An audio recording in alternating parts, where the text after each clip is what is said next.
ሰላም ለክ በስመ አብ ወወልድ ወመንፈስ ቅዱስ አሃዱ አምላክ። በመላው ዓለም የምትኖሩ የእግዚአብሔር ቤተሰቦች ሁላችሁም በያላችሁበት ጽንፈ ምድር እንደምን አላችሁ? እንደምን ሰነበታችሁ?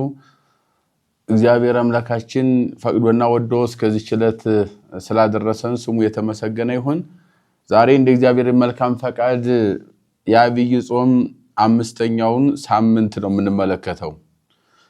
በቅዱስ ያሬድ ቀመር መሰረት ማለት ነው። ይህንን ቀመር የሰጠው ከመጀመሪያው ከዘወረደ ጀምሮ በየሳምንቱ ስያሜ የሰጠው ቅዱስ ያሬድ ነው። ይህንንም በድጓው ላይ በተቀመጠው አብነት መሰረት የየሳምንቱ ይሄ አጠቃላይ የዐቢይ ጾም ሳምንታት የራሳቸው ስም ተሰጥቷቸው ስያሜው ከሚስጥሩ ከትርጓሜው ጋር እና አጠቃላይ በውስጥ ካለው የቃለ እግዚአብሔሩ ሳይጣረስ ዘይቤው ተስማምቶ ተቀምሞ ከቅዱሳት መጻሕፍት ተስማምቶ የተሰጠ ሳምንት ነው ማለት ነው። በዚህ ቀመር መሰረት ልጆቿን የምታስተምር የምትመራ የምታሰማራ ኢትዮጵያዊት ኦርቶዶክስ ተዋሕዶ ቤተክርስቲያን ብቻ ናት እና ስለዚህ በዚህ በቅዱስ ያሬድ ቀመር መሰረት አምስተኛው የዐቢይ ጾም ሳምንት ደብረ ዘይት በመባል ይታወቃል። እንግዲህ ሁላችን እንደምናውቀው ደብር ማለት ተራራ ማለት ነው።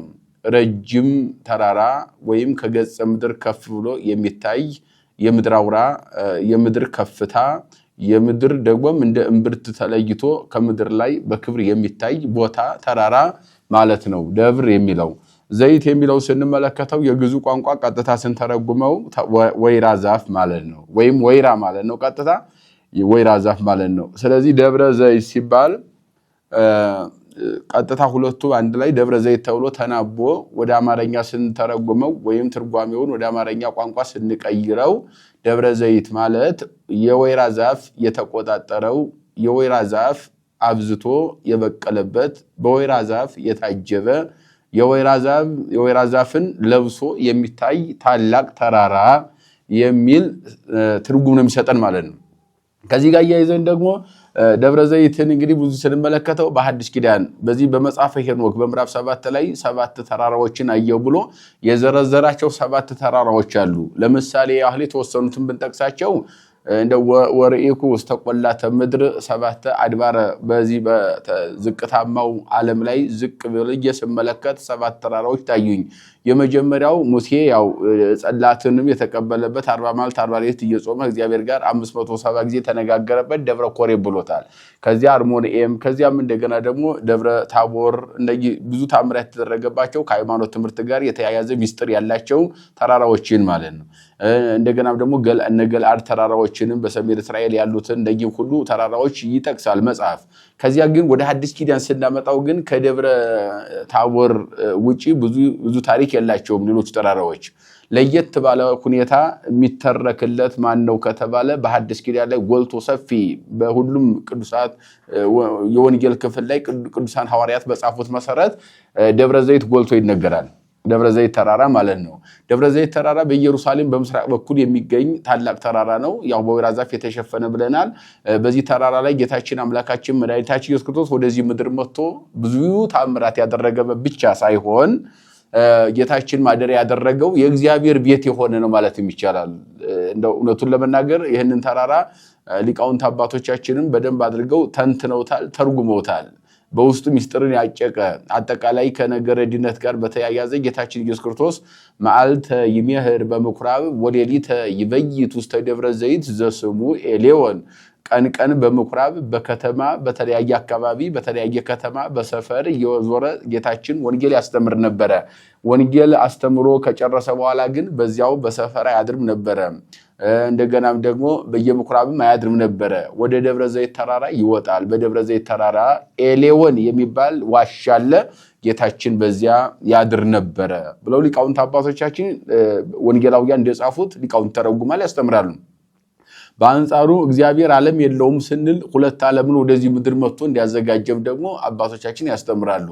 እንደው ነበረ ምድረ መጻ ሰማይ ዋይሃ ከሰማይ ከመጣ ወደ ምድር ከወረደ በኋላ ነበረ ክሌ ዓለማተ ወይም ዓለማ ተክሌ ሁለት ዓለምን በዚህ ምድር ላይ እግዚአብሔር ኖረ። ቀዳማዊ ከርሰ ማርያም መጀመሪያው የማርያም ማህፀን 9 ወር ከ5 ቀን እግዚአብሔር የኖረበት የእግዚአብሔር ዓለም የእግዚአብሔር ከተማ ረቂቅ ቤተ መንግስት የድንግል ማርያም ማህፀን እንደሆነ ከገለጹ በኋላ በሁለተኛ ደረጃ ወካልኡ ደብረ ዘይት ተራራ ለሁለተኛው የእግዚአብሔር ዓለም ብለውታል። ማለትም ቀን ቀን በየከተማው በየምኩራቡ እያስተማረ ማታ ማደሩን የእግዚአብሔር ዓለም የእግዚአብሔር ማደሪያ የእግዚአብሔር መኖሪያ ሆኗልና ሁለተኛ የእግዚአብሔር ዓለም ከማህፀነ ማርያም ጀምሮ ብለውታል። እንግዲህ ያው ሶስተኛው ራሱ ዓለም ነው። እንግዲህ በፈጠረው ዓለም እንግዲህ ሆኖ በለቢሰ ሥጋ እየተመላለሰ በኪደተ እግር ወንጌል እያስተማረ ጌታችን መኖሩን ይገልጻሉ። እና በሐዲስ ኪዳን ላይ ጎልቶ የሚታየው ተራራ ማን ነው ከተባለ ደብረ ዘይት በተራራ በወይራ ዛፍ የተቆጣጠረው ወይራ ዛፍን የለበሰ የክብር ተራራ ነው ማለት ነው ደብረ ዘይት።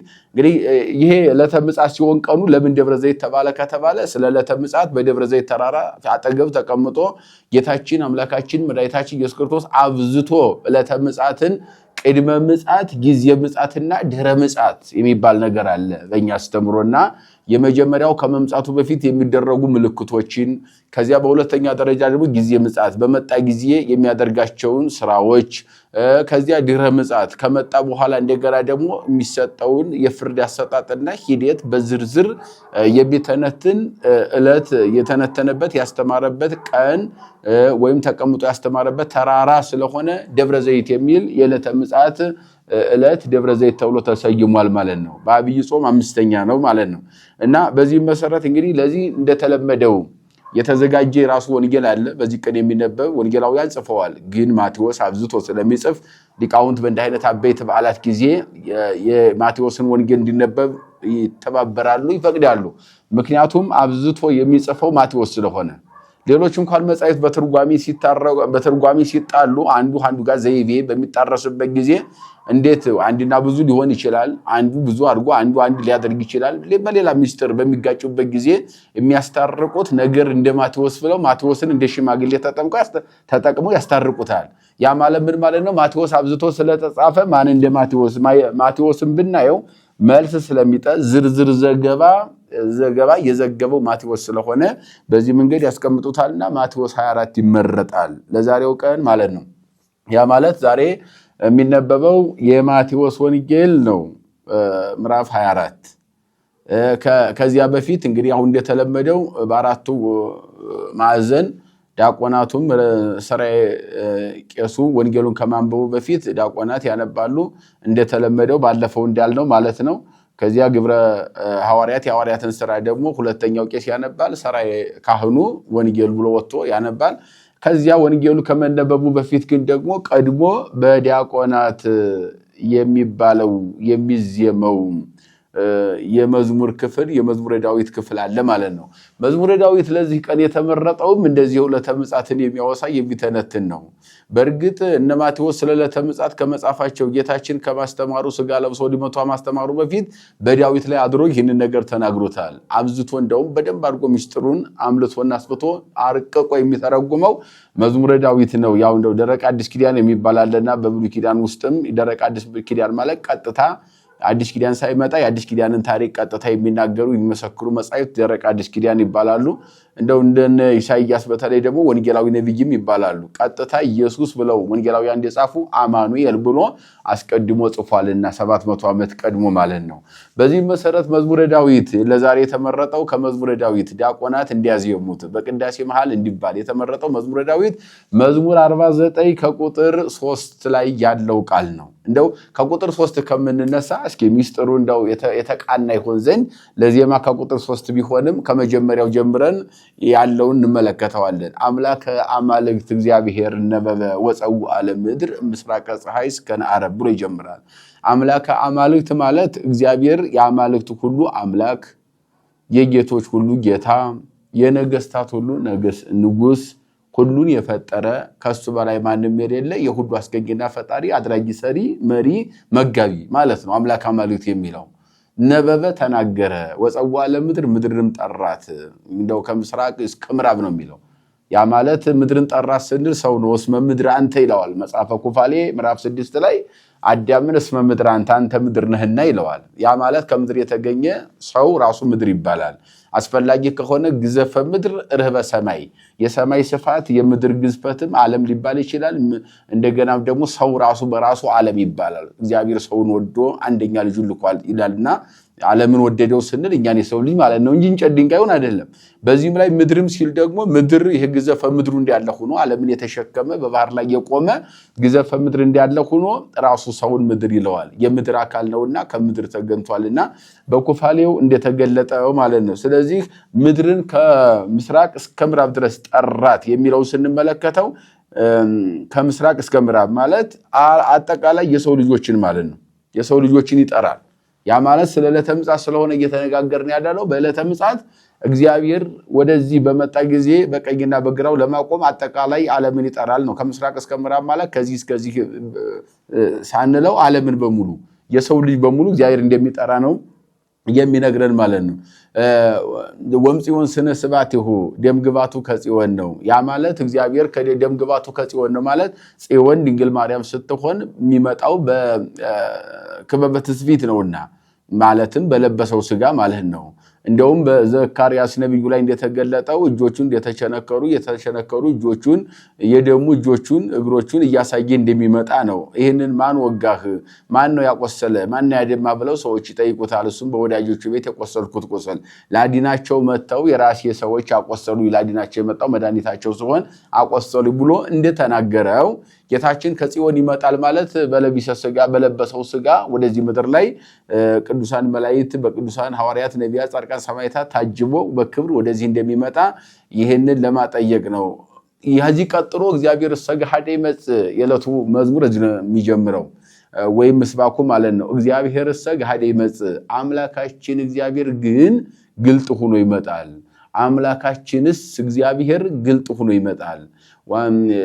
ይመጣል ካለ በኋላ ገሃደ ይመጽእ ወአምላክነ ይያረምም እግዚአብሔር አምላካችን መጥቶ ግልጥ ነው የሚመጣው ሲመጣ ተደብቆ አይመጣም ተሸሽጎ አይመጣም በግልጥ በገሃድ ህዝባ ሂዛብ ያያየው ነው የሚመጣው ማለት ነው ግልጥ ይመጣል ማለት ወይ ያረምም መጥቶ ግን ምን አይልም ዝም አይልም አምላክነ ይያረምም እንደውም ሊቃውንት ያቃኑታል እግዚአብሔር አምላክነ ገሃደ ይመጽእ ወይ ያረም አምላካችን እግዚአብሔር ግልጥ ሆኖ ይመጣል ወይ ያረምም ዝም አይልም አምላክነ እሳት ይነድድ ቅድሜሁ እነኚህ ሶስት ነገር እግዚአብሔር ሰግሐደ ይመጽእ ግልጥ ሆኖ ይመጣል ተደብቆ አይመጣም በይፋ ለሚያየው ነው የሚመጣው ወአምላክነ ይያረምም አምላካችንም መጥቶ ዝም አይልም ዝም ሊል አይደለም የሚመጣው በቀኝና በግራ አቁሞ ሊፈርድ ነው ማለት ነው ያ ማለት ዝም አይልም ማለት ዝም ብሎ ወደዚህ ምድር ሲመጣ ዓለምን ለማዳን ነው የመጣው አሁን ዓለምን ለማዳን አይደለም የሚመጣው ለፍርድ ነው ማለት ነው ሶስት ምጽአት አለ ብለው ሊቃውንት ተረጉሙታል የመጀመሪያው ምጽአት ዓለምን ለማዳን ሥጋ ለብሶ ወደዚህ ምድር በለብሰ ሥጋ ከድንግል ተወልዶ መንጣቱን ነው ዓለምን ለማዳን ሁለተኛው ምጽአቱ ደግሞ በእያንዳንዱ ቤት እያንኳኳ በሞት ይመጣል እግዚአብሔር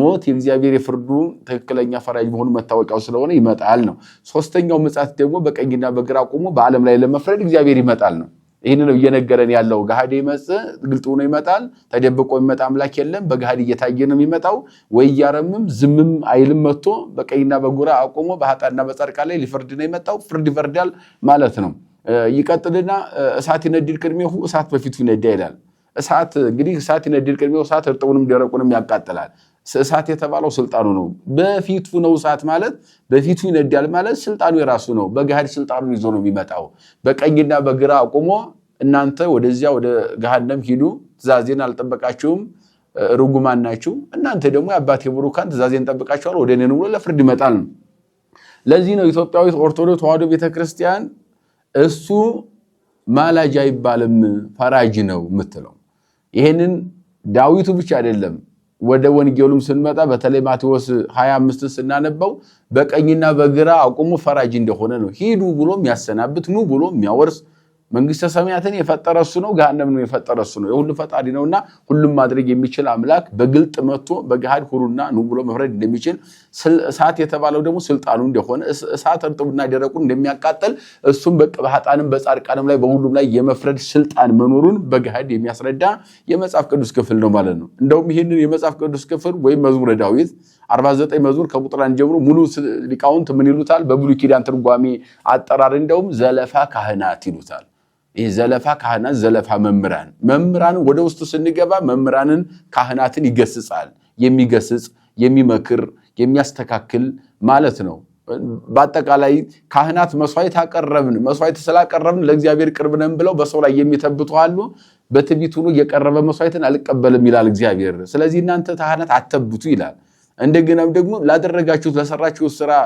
እግዚአብሔር ላመሰገናችሁ መስዋዕት ላሳረጋችሁ እጣን ላሳረጋችሁ ይሄ እኛ ነው አትበሉ መስዋዕቱንም እናንተ አልፈጠራችሁትንም መስዋዕቱን በጉንም ፍየሉንም ላቡንም ብትሰውልኝ እናንተ ፈጥራችሁት አይደለም እኔ ሰጠዋችሁ ፈጥሬ ከፈጠርኩት ፍጥረት አንታችሁ ሰዋችሁ እንጂ የእናንተ የሆነ አንዳች ነገር የለም አስፈላጊ ከሆነ ከነታችሁም የኔ እንጂ የእናንተ አይደለም እኔ በሰጠዋችሁ ነገር በእኔ ላይ ልትተብቱብኝ ወይም ክፉ ልትናገሩ ወይም ዝቅ አድርጋችሁ በህጸጻይ ልታዩ አይገባም የሚል ዘለፋ ካህናት ዘለፋ መምራን በደንብ ይገስጻል እንኳን አይደለም በግ ፍየል ላሙን በሬውን ይሄን ሰውልኝ ዋለረግቡን ሰውልኝ ያልኳችሁን አይደለም ቀርቶ ኩሉ አራዊት ዘገዳም ዚያዩቱ የምድር አራዊት ሁሉ በአጠቃላይ የኔ ነው ሊኩላውም ሌላውም እንስሳው ሰሳው ሁሉ እንስሳው የኔ ነው እኔ በፈጠርኩት ነገር እኔ የፈጠርኩትን መስዋዕት ያቀረባችሁ እኔ በሰጠዋችሁ ካህናት ክህነት ያገለገላችሁ ትቢት መተበት እኔን እንደመናቅ ነውና ስለዚህ ተስተካከሉ ብሎ ካህናትን የሚገስጽ የሚመክር የሚዘልፍ ስለሆነ ዘለፋ ካህናት ዘለፋ መምራን ብለው ይተረጉሙታል አምላክ ማለት ብሎ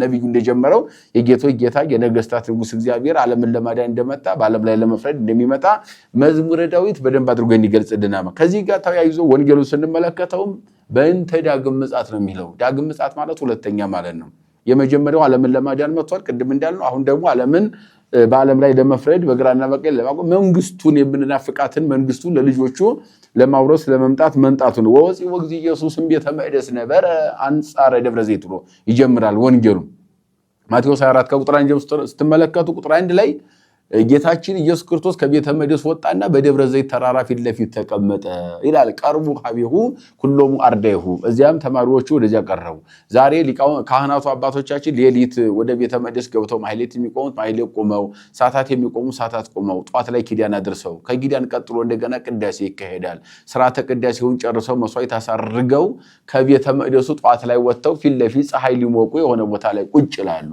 ከቤተ መቅደሱ ውጪ ከሚመናን ጋር ይገናኛሉ እንደዚህ ጌታችን ኢየሱስ ክርስቶስ ወንጌል ያስተማረ በቤተ መቅደሱ ከቆየ ካረፈደ በኋላ ጧት ላይ ወጥቶ ጌታችን ኢየሱስ ክርስቶስ ጮራው ሲበትን ወይም የጧት ፀሐይ ወጥቶ በሚያንጸባርቅበት ጊዜ በደብረ ዘይት ተራራ ፊት ለፊት ጌታችን መድኃኒታችን ኢየሱስ ክርስቶስ ተቀመጠ ይላል በዚህ በተአምረኛው ተራራ በደብረ ዘይት ጥቃ ደብረ ዘይት አቀበ ደብረ ዘይት ብለው ሊቃውን ተረጉሙታል ጥቃ ደብረ ዘይት ማለት በደብረ ዘይት ተራራ አጠገብ ማለት ነው አቀበ ደብረ ዘይት ማለት መውጫ መውረጃው ማለት ነው አንጻረ ደብረ ዘይት ማለት ደግሞ በደብረ ዘይት ተራራ ፊት ለፊት ብሎም ያስተረጉማል ዘይብ ያማርጡ መተርጎም ነው በሊቃውንት አተረጓጎም በዚህ መንገድ ተፈለጉት ዘይብ መጻይፍትን አቆላምጦ መተርጎም ልማደ መምራን ነው እንደዚህ አድርጋ ያስተምሩናል አባቶቻችንና ዙሮ ዙሮ በደብረ ዘይት ተራራ ፊት ለፊት ጌታችን ተቀመጠ ከቤተ መቅደስ ወጥተው ያን ጊዜ ሐዋርያት ወደ ኢየሱስ ክርስቶስ ቀረቡና ወይቤልዎ አርዳይሁም ዋራይጎ ንድቀ ህንጻሁ ለቤተ መቅደሱን አየውን ብለው ስለ ቤተ መቅደሱ ነገሩት ምክንያቱም በቤተ መቅደሱ በወርቅ በብር በተለያየ ማዕድናት ተንቆጥቁጦ የተሰራ ልዩ ቤተ መቅደስ ስለነበረ የጧት ጮራ ከቤተ መቅደሱ ውበት ጋር ሲገናኝ አንጸባረቀ ይላል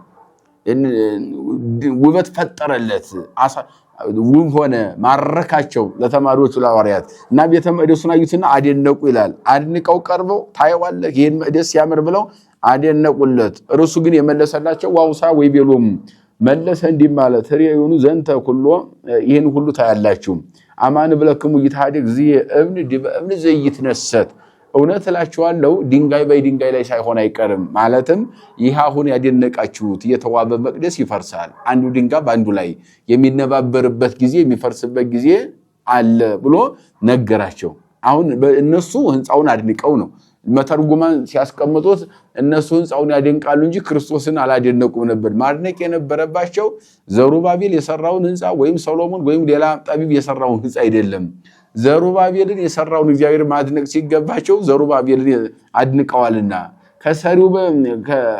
ከሰሪው በፊት ሰሪውን የሰራውን ማድነቅ ነበረባቸውና ስህተት ነበረባቸውና እዚህ ላይ ለማስተካከል የምታደንቁት መቅደስ ድንጋይ በድንጋይ ላይ ይሆናል ይፈርሳል እንዲሆኑ አይቀርም ብሎ በነቀፋም በተግሳጽም ነገራቸው ተግሳጽ ትምህርተ ተግሳጽ ነው አስተማራቸው ገሰጻቸው ይላል ከዚያ በኋላ እነሱ ቆም ብለው አሰቡ እሱ እያላቸው ያለው ህንፃ እግዚአብሔር የሰው ልጅ እንኳን ይፈርሳል ነው እያለ ያለው። ህንፃ እግዚአብሔር የሰው ልጅ ሰው እንኳን እግዚአብሔር የሰራው እንኳን ህንፃ ውብ የሆነው እንደው በሁሉም በጊዜው ውብ አድርጎ ሰራው ከተባለው አንዱና የመጀመሪያው በልዩ ሁኔታ አራያና ምሳሌ የተባለው ሰው ልጅ ሰው እንኳን ይፈርሳል። እናንተ አድንቃችሁ ስለ ህንፃው ነገራችሁኝ። ይሄ ህንፃ ይፈርሳል። እንኳን ይሄ ህንፃው ዘሩባቤል ሌሎችም የሰሩት ህንፃ አይደለም ቀርቶ ራሱ ዘሩባቤል ፈርሷል፣ ሙቷል፣ አልፏል። ሌሎቹም ከዚያ በኋላ የተነሱ የሰው ልጆች ሰው የሰራቸው ህንፃዎች ብቻ ሳይሆን እግዚአብሔር የሰራው ህንፃ እግዚአብሔር የሰው ልጅም ሁሉም ያልፋልና ያ የሚያልፍበት ጊዜ አለ ብሎ የሰው ልጅም እንደሚያልፍ የማያልፍ ነገር በሱ ማንም እንደሌለ አስረግጦ ይህን ጌታችን ኢየሱስ ክርስቶስ መናገሩን ነው። ከዚያ ቀጠለና ወንዘ ይነብር እግዚእነ ውስተ ደብረ ዘይት። አሁን በደብረ ዘይት ተቀምጦ ሳለ ሲቀመጥ ቀርቡ ሀቢሁ አርዳይሁ እንተባይቲቶም ወይቤልዎ ንግረነ ማይዜ ይከውን ዝንቱ ኩሉ። ወደ እርሱ ቀረቡና እዚያ በኋላ ሐዋርያት ጌታ ሆይ ይህ ሁሉ የሚሆነው መቼ ነው ንገር። ድንጋይ በድንጋይ ላይ የሆነ መቅደስ ይፈርሳል፣ መቼ ነው የሚፈርሰው? ምንድነው? ወምንትኑ ተአምሪሁ የዚህስ ምልክቱ ምንድነው? ለምጽአትከ ብለውታል። ምን ተአምሪሁ ለምጽአትከ ወለህልቀተ ዓለም፣ የዓለም ህልፈትም ሆነ ስትመጣ አንተ የሚሆነው ነገር ምንድነው? ምልክቱ አስቀድሞ መቼም ዝም ብለህ መተህ እንደዚሁ ድንጋይ በድንጋይ ላይ አታደርገውም። ዓለምን ዋይ ዜማ አለው ለሁሉም ነገር። ስለዚህ ዋይ ዜማው ምልክቱ ምንድነው? እንድንማር ከዚያ እንድንረዳ እንድናስረዳ ለዓለም እንድንናገር በአዋጅ በወንጌልህን በምናውጅበት ጊዜ ለዓለም ከመምጣትህ በፊት በዋዜማው ቅድመ ምጽአትህ ይሄ ይደረጋል ብለን ለዓለም እናውጅ ዘንድ የምስራች ልንናገር ልናውጅ ተመርጠናልና እንድናውጅ በደንብ አስረዳን። ምን ትኑ ተአምሪሁ ለምጽአትከ ወለህልቀተ ዓለም፣ የዓለም ህልፈት መጨረሻውና ያንተ መምጣት ምልክቱ ምንድነው ብለው ጥያቄ ሐዋርያት አባቶቻችን መጠየቃቸውን ነው። እንግዲህ ከዚህ ላይ በዝርዝር የተነገሩ አሉ። እነኚህም በዝርዝር የመጀመሪያ ያደረገው ምልክቱ ቅድመ ምጽአት የሚደረገው ኡቁኬ ያሱቱክሙ ብዙሃን ይመጹ በስሜ እንዘ ይብሉ አነ ውእቱ ክርስቶስ፣ በእኔ ስም ክርስቶስ ነኝ ብለው የሚመጡ ብዙዎች አሉና ተጠንቀቁ፣ ወይም ብዙዎች በስሜ ይመጣሉና እነሱ እንዲያስቷችሁ ተጠንቀቁ ብሎ አስረግጦ ተናግሮ አንደኛው ይሄ ነው፣ እንዲያስቱ ብሎ። በማቴዎስ 7 ላይ ስንመለከት መጀመሪያ ሐዋርያት ስም ሐዋርያንን ብለው በሐዋርያት ስም በእነሱ ስም እንደሚመጡ፣ ነቢያት ነን ብለው በነቢያት ስም እንደሚመጡ፣ ከዚያ በኋላ ያንን ሁሉ ሲጨርሱ ደግሞ ዓለም ይቀበላቸውም አይቀበላቸውም ነቢይንን ብሎ መንጣት ሐዋርያንን ብሎ መንጣት የግድ እንደሆነ እንደሚሆን ጌታችን ተናግሮታል። ለዚህ ነው ዛሬ ቤተክርስቲያናችን ቆም ብለን ማሰብ እንዳለብን መረዳት እንዳለብን እንደ ሰዎች ሐሳብ ሳይሆን እንደ ወንጌሉ ቃል መጓዝ እንዳለብን ጧት ማታ የምትናገረው። አንደኛ ሰዎችን ቡድን መከተል ውድቀቱ በጣም የተፋጠነ እንደሆነ የህይወታችን ትልቁ ውድቀት ሰውን ሲከተል እንደሆነ አስረግጦ ነግሮናል። ምክንያቱም ሰው ነው። በምንከተለው ጊዜ መንገድ ላይ ሊያንሸራተተ ይችላል። ከተንሸራተተ መውደቅ አለ። በሚወድቅበት ጊዜ አብሮ መውደቅ ተገቢ ስላልሆነ አርቆ ማጠር የሚባል ነገር አለ። የሚያስተምረውን እውነተኛውን ቃል ማዳመጥና መከተል ለቃሉ መገዛት ተገቢ ነው። ከዚያ ውጭ ግን ሰውየውን መከተል ግን ውድቀቱ በጣም አደገኛና በጣም ፈታኝ ስለሆነ አስቀድመን እንድንጠነቀቅ ጌታችን ነግሮናል። ለዚህም ነው ሰው የተከተላቸው ሲመጣ ሰዎች ራሳቸውን ነብይ ብለው ይጠራሉ። ከነቢያት ራሳቸውን በነቢያት ደረጃ ያስቀምጣሉ። ያም ሆኗል እየሆነ ነው ያለው። ከዚያም ቀጥሎ ሰዎች እየተከተላቸው ሲመጣ ደግሞ ጴጥሮስ ነኝ ጳውሎስ ነኝ ሐዋርያ ነኝ ብለው ራሳቸውን ሰይሞ በጴጥሮስና በጳውሎስ ራሳቸውን የሚያስቀምጡ ሰዎች አሉ። ይህንን የሚያመጣው የሰዎች መከተል ለነሱ እንዲቀት ያመጣዋል። እነሱ ወድቀው ደግሞ መጨረሻው ደግሞ ከእግዚአብሔር ተለይቶ ሰው እንዲወድቅ ያደርጋሉ። ከሰው በዚህ ዓለም ብቻ ለምንወድቀው ሁለተኛው ውድቀት አለ። በዚህኛው በስጋ ብቻ ለምንሞተው በነፍስም ሞት አለ። ስለዚህ አርቆ ማጠር ነውና ግለሰብና ቡድን መከተል አቁሞ የሚነገረውን የእግዚአብሔርን ቃል በህይወት መተርጎም ትልቁ የቅድስና ጥግ እንደሆነ አስረግጦ ቅዱስ ወንጌል ይነግረናል። ስለዚህ በዚያ በማቴዎስ 7 ላይ ነብይ ነኝ ብለው ይመጣሉ፣ ሐዋርያ ነኝ ብለው ይመጣሉ፣ እንዲያስተዋችሁ ተጠንቀቁባቸው ብሏል። አሁን ደግሞ እዚህ ላይ ነብይና ሐዋርያ የሚለው ብቻ አይበቃቸውም። በዚያ ብቻ አያቆሙም። እነኚህ ሰዎች ሰው እየተከተላቸው ዝም ብሎ አብራቸው እነሱን የሚከተል የነሱ አጃቢ የሚበዛ ከሆነ ጨርሰው ክርስቶስ ነኝ ይላሉ። ማስተዋል የማይችል ትውልድ አለ። ክርስቶስ ነኝ ብለው ሁሉ ጨርሰው ገሃነመ እሳት ያወርዱታል።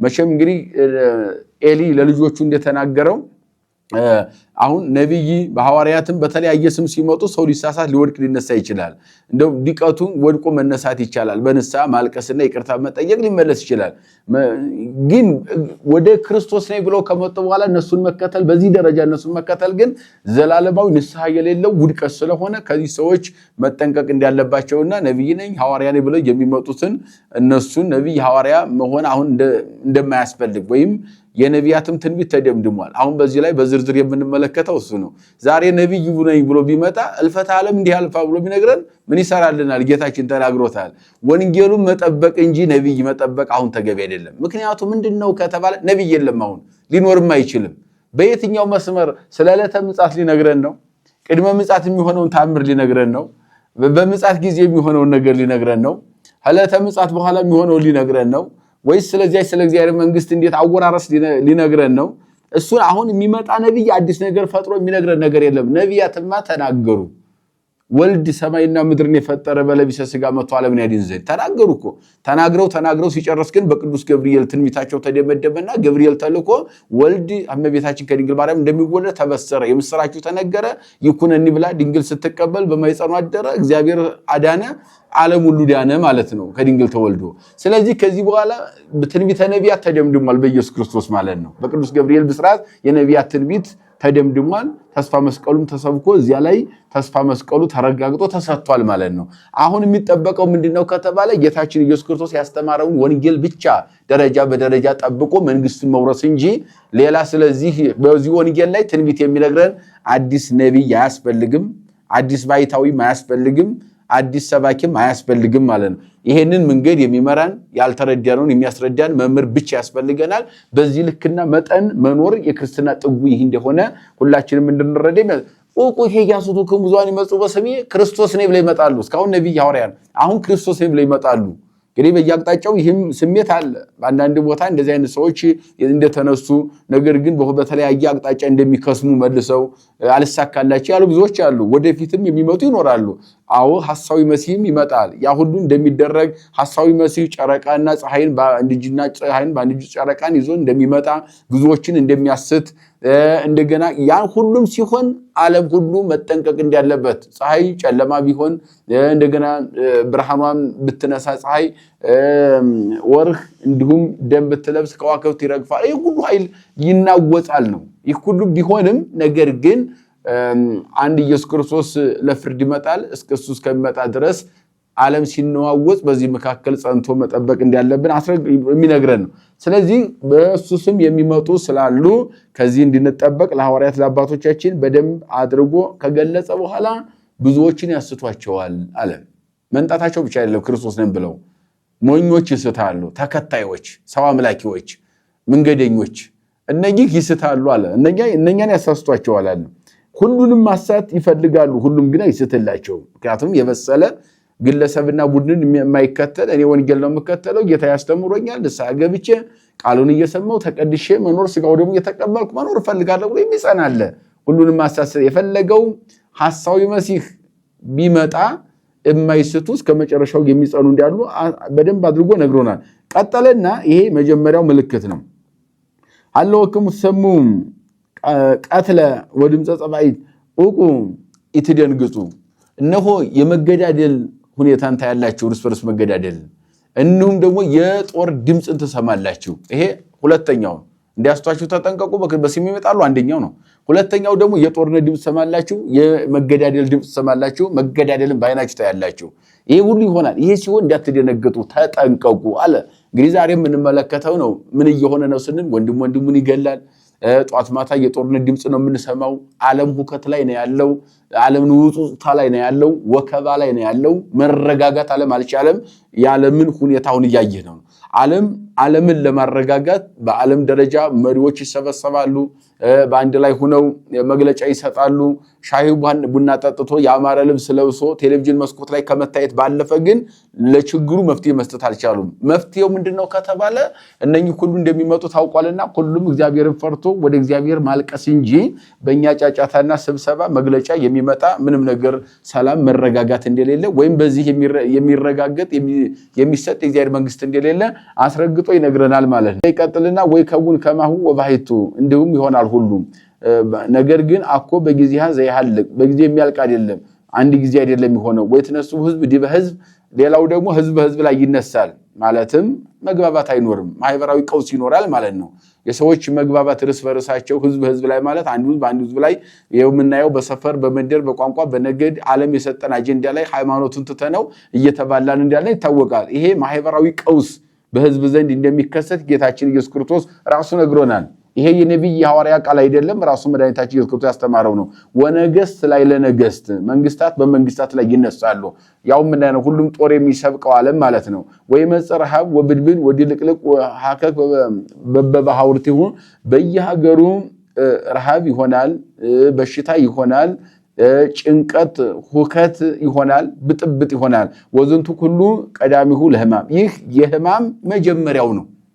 ያ ማለት ዋዜማ ቅድም እንዳልነው የምጽአት ዋዜማ ነው። ይሄ ሁሉ አለ እነዚህ ሁሉ ምልክቶች በዝርዝር ከነገረን በኋላ ይህ ቀዳሚሁ ነው ማለት የመጀመሪያው ዋዜማው ነው ይላል።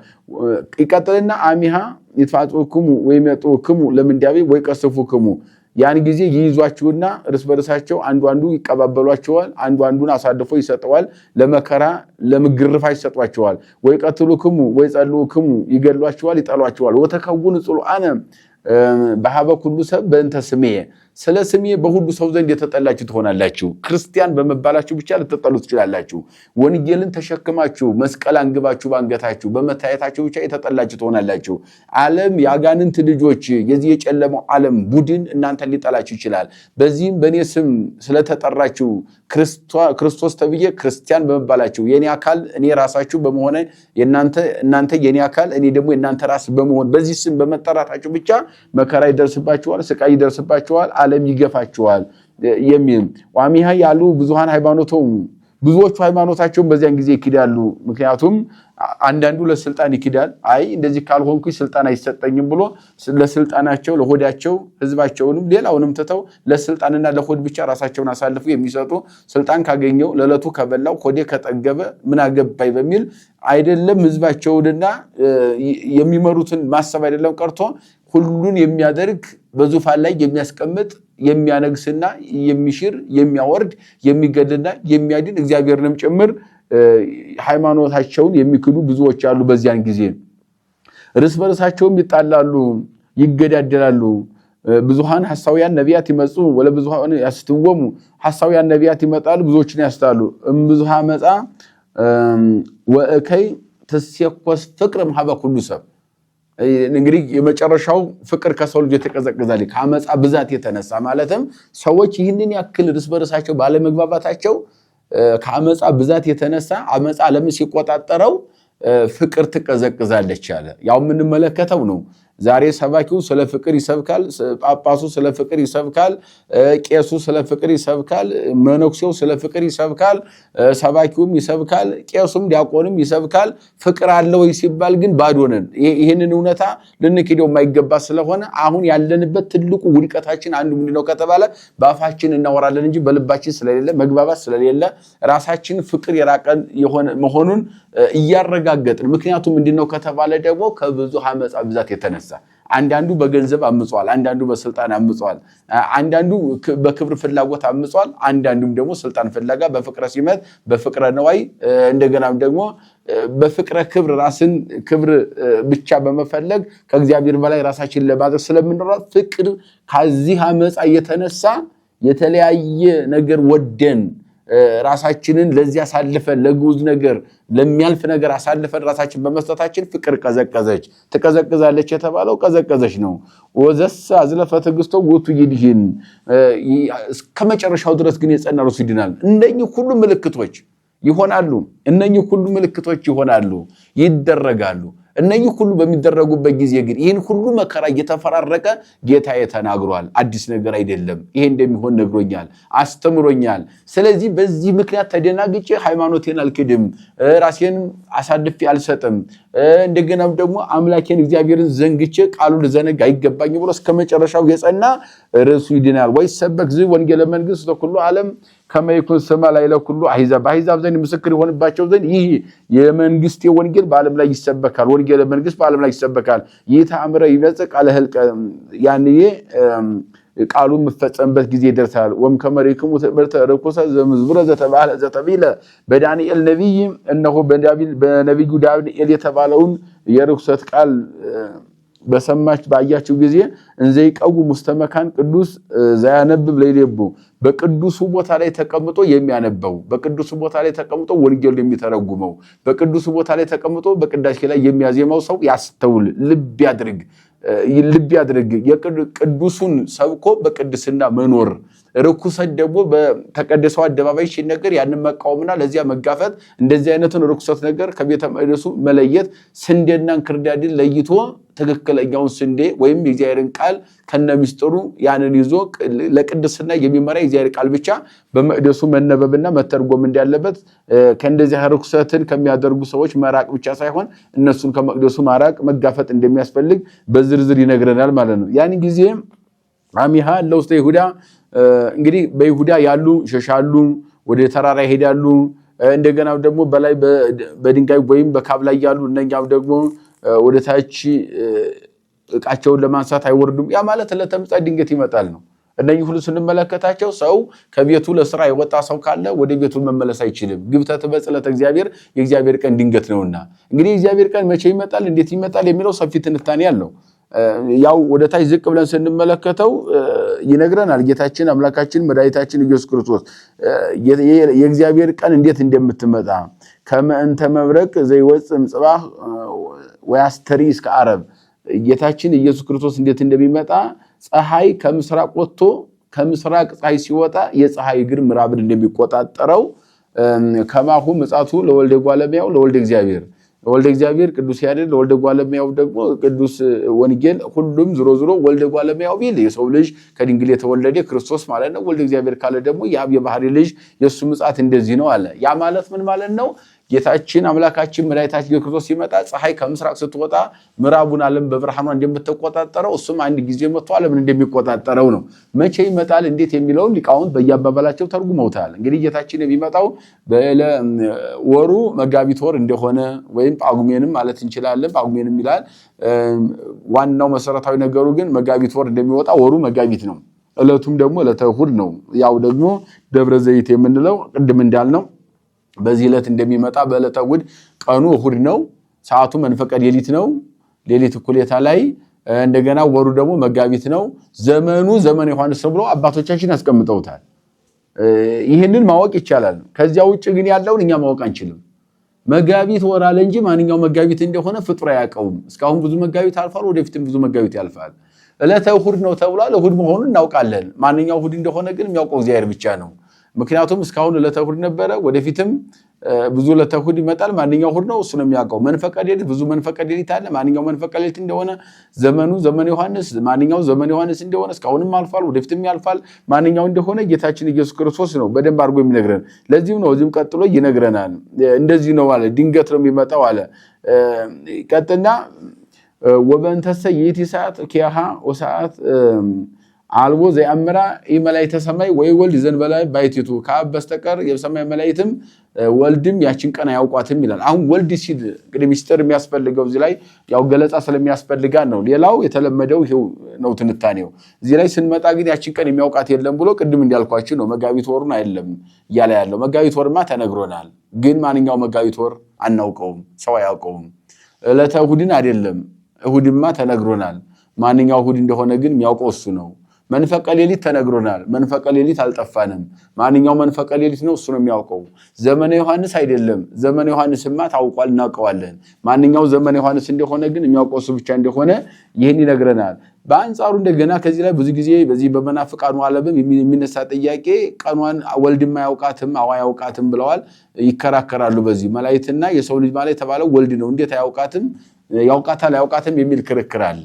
ሊቃውንት አባቶቻችን ላጠይቆ ትስብእት የሚል ትርጓሜ ያላቸው ያ ማለት አላዋቂ ስጋን እንደተዋሃደ ለማጠየቅ ነው እንጂ የፈጠራት ቀና በአብ ቃልነት ዓለም ተፈጥሯል በወልድ ቃልነት ዓለም ተፈጥሯል በአብ ልብነት ዓለም ታስቧል በመንፈስ ቅዱስ እስትንፋስነት ዓለም ሕያው ሆኖ ይኖራል። ይሄ ቋሚ ትምህርታችን ነው። ስለዚህ በወልድ ቃልነት የተፈጠረችን ዕለት ወልድ ያውቃትም ማለት እንዴት ይቻላል አሉ። አላዋቂ ስጋን እንደተዋሃደ ለማጠየቅ ነው ብለው አንድ ትርጉም ይሰጣሉ። ሁለተኛው በተለይ በተአምረ ኢየሱስም በትርጓሜ ሊቃውንትም ወልድ ወይ ደቂቀ አዳም ወይ መላእክተ ሰማይ ዘንበላ ባይቲቱ የሰው ልጅ የተባለው ሰው ራሱ ነው። የአዳም ዘር አያውቃትም መላእክትም አያውቃትም ፍጡር አያውቃትም ማለት ነው። እሱማ እንዴት አያውቃትም ብለው ሊቃውንት አባቶቻችን በደንብችን ይገልጿታል። ቀጥሎ ወበከመ ኮነ በማይሊሁ ለኖህ ከማው ይከውን ምጽአቱ ለወልደ ጓለሚያው በኖህ ዘመን እንደሆነው የእግዚአብሔር የወልደ ጓለሚያው የሰው ልጅ ኢየሱስ ክርስቶስ መንጣትም እንደዚያ ነው ይላል። በኖህ ዘመን ሲበሉ ሲጠጡ ሲያገቡ ሲጋቡ ሲሰክሩ ሲዘፍኑ ሲጨፍሩ እርቃናቸውን እንደባዝራ ሲወጡ ሲወርዱ ያን ጊዜ ድንገት ለተእግዚአብሔር በማያህ በኩል እንደመጣች እንዲሁም የእግዚአብሔር መንጣት ድንገት ይመጣል ነው። ታዲያ ድንገት ሲመጣ ምንድነው መፍትሄው ከተማለ በከመ ይተአሚረ እምቅድመ ማያህ ይበሉ ወይሰቱ ይበላሉ ይጠጣሉ ጠግበው ይዘላሉ ይጨፍራሉ። በዚያን ጊዜ እግዚአብሔር እንደመጣች የእግዚአብሔርም ቀን እንደዚያ ትመጣለችና ትጉሁ እንከ እስመ ይተአምሩ በአይ ሰዓት ይመጽ እግዚእክሙ እንዲሁ ጌታችሁ መቼ በየትኛው ሰዓት እንዴት እንደሚመጣ አታውቁምና ተግታችሁ ጸልዩ ራሳችሁን አዘጋጁ የሚል የሰው ልጅ ራሱን ማዘጋጀት እንዳለበት በደንብ አድርጎ የሚነግረን የቅዱስ ማቴዎስ ወንጌል ምዕራፍ 24 የደብረ ዘይትን በደንብ አድርጎ ሚስጥሩ ይተረጉማል። እንግዲህ አጠቃላይ እኛ ከሰዓትም አንፃር እንደው ጠቅለል እያደረግን እናገረው መብራራት ያለበት ነገር ካለ ያው ያብራራ ነው። በጥያቄም ወደፊት የምናብራራ ይሆናል። በዚህ መንገድ ያው ደብረ ዘይት ሲባል ብዙ ጊዜ አሁን ደብረ ዘይት ሲባል ለተምጻት ሲባል ሰው ይፈራ ይደነግጣል። እንደው ያን ቀን ሁሉ ሳይተኛ የሚያድር አለ። እንደው ሁሉ ጊዜ ተኝቶ የሚያድር ሰው ያን ቀን ማይተኛበት ሁኔታ አለ እና የጭንቀት ጊዜ ሰዓት ሰፈር ነው የምናደርገው ደብረ ዘይት ሲመጣ። እውነቱን ለመናገር አለመዘጋጃታችን ድክመታችንን ነው እየገለጽን ያለ ነው። የተዘጋጀ ሰው እግዚአብሔር ነው የሚመጣው፣ ሌላ እኮ አይመጣም። ሰይጣን አይመጣ እንደገና ጦርነት አይደለም የሚመጣው እግዚአብሔር ነው። በዚህ ምድር ላይ ስንኖር የክርስትና የሃይማኖት ዓላማው ምንድነው ከተባለ እግዚአብሔር መጥቶልን አብረን መኖር ነው። ስለዚህ ያላየነውን እግዚአብሔርን እያየን ለመኖር ያጣነውን የብርሃን ልብስ ለብሰነው ልናመሰግነው መራብ መጠማት ውጣ ውረድ ካለበት ከዚህ ምድር ወደማያልፈው ዓለም ሂደን በዚያ መራብ መጠማት መድከም በሌለበት ብርሃንና ጨለማ በማይፈራረቅበት ክረምትና በጋ በሌለበት በዚያ በእግዚአብሔር መንግስት ሂዶ ከእግዚአብሔር ጋር መኖር ሊናፈቅ ይገባዋል እንጂ ልንጨነቅበት አይገባምና እንደውም ልንናፈቀው የሚገባ ነው። እንግዲህ በሌሊቱም ቅዱስ ያሬድም ሊቃውንት እንደዚህ ነበር እግዚእ ነው ውስተ ደብረ ዘይት ቀርቦ ሀቤሁ ኩሎ ማርዳይሁ ጌታችን በደብረ ዘይት ተራራ ፊት ለፊት ተቀምጦ ሳለ ወደ እርሱ ቀርበው ተማሪዎቹ ጥያቄ ጠየቁት። እርሱም ደግሞ ወቁ ያሱትክሙ እንዲያስቷችሁ ተጠንቀቁ ድልዋኒ ብዙሃን ይመጹ በስሜ እንዘ ይብሉ አነውቱ ክርስቶስን እያሉ በስሜ ይመጣሉ የሚለው ወንጌሉን ወደ ድጓው ወስዶት በመንፈቀ ሌሊት የሚባለው መዝሙር በተባለው ድርሰቱ ላይ ቅዱስ ያሬድ በደንብ ቀምሞታል። ሌላው ሲመጣ ይትከወስ ኩሉ ኃይለ ሰማያት ወምድር ብሎ ያንቀለቀል ኩሉ ኃይለ ሰማያት ወምድር ወንጌል ይትከወስ ሁሉ ኃይለ ሰማያት ወምድር ድጓ ይጠወማ ሰማያት ወምድር ብሉይ ኪዳን እዝራሱት ይሄ እንግዲህ ይጠወማ ሰማያት ወምድር ሰማይና ምድር ይጠቀለላል ጠቅሎ ያሳልፈዋል ማለት ነው።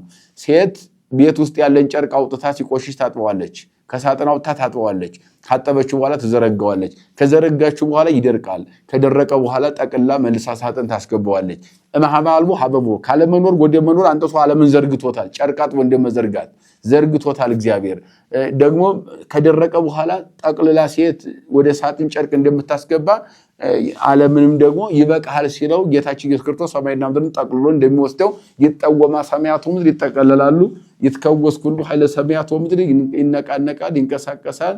ያንቀለቀል ሁሉ ኃይለ ሰማያት የሰማይ ኃይል ይነዋወጣል ብለው በየአባባላቸው ሊቃውን ተርጉመውታል። ይሄ ሁሉ መከራ ሲመጣ በዚህ ሁሉ ማለፍ የክርስትና ዋናው መሰረታዊና የመጨረሻው ምዕራፍ ስለሆነ እስከ መጨረሻው መጽናት ከኛ ከወንጌል ልጆች ከብርሃን ልጆች ከኢየሱስ ክርስቶስ ልጆች ይጠበቃል። የመከረን የገሰጸን ያስተማረን የሰራዊት ጌታ እግዚአብሔር አምላካችን ከፀሐይ መውጫ እስከ ፀሐይ መግቢያ በፍጥረታት ሁሉ አንደበት ስሙ የተመሰገነ ይሁን። ይቆየን።